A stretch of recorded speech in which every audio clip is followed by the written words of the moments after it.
నువ్వు చేసే ప్రయత్నం ఏదైనా సరే దాంట్లో ఫెయిల్ అయినామనుకో బాధపడదు. కొంతమంది బిజినెస్ స్టార్ట్ చేస్తారు, ఏం రాదు, అమ్మ మనకు బిజినెస్ స్టార్ట్ కాదు, మనకు సెట్ కాదు అని చెప్పి వదిలేస్తారు. నీవు వెళ్లే మార్గం లోపల ఎన్ని సార్లు ఫెయిల్ అయినా, ఎన్ని బాధలు వచ్చినా, ఎన్ని కష్టాలు వచ్చినా మళ్ళా లేచి నిలబడి పరిగెత్తు. ఇద్దరు బాక్సింగ్ చేసినప్పుడు ఒక ఆయన కొడితే ఒక ఆయన కింద పడిపోతాడు. ఆయన కింద పడితే ఓడిపోయినట్లా కాదు, కింద పడితే ఓడిపోయినట్లు కాదు. నీవు కూడా జీవితంలో ఫెయిల్ అయితే ఓడిపోయినట్లు కాదు, లాస్ వస్తే ఓడిపోయినట్లు కాదు, ఆయన కింద పడితే ఓడిపోయినట్లు కాదు. ఎప్పుడు ఓడిపోయినట్టు తెలుసా?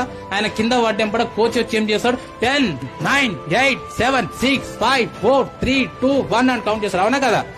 కింద పడితే ఓడిపోయినట్లు కాదు మిత్రమా.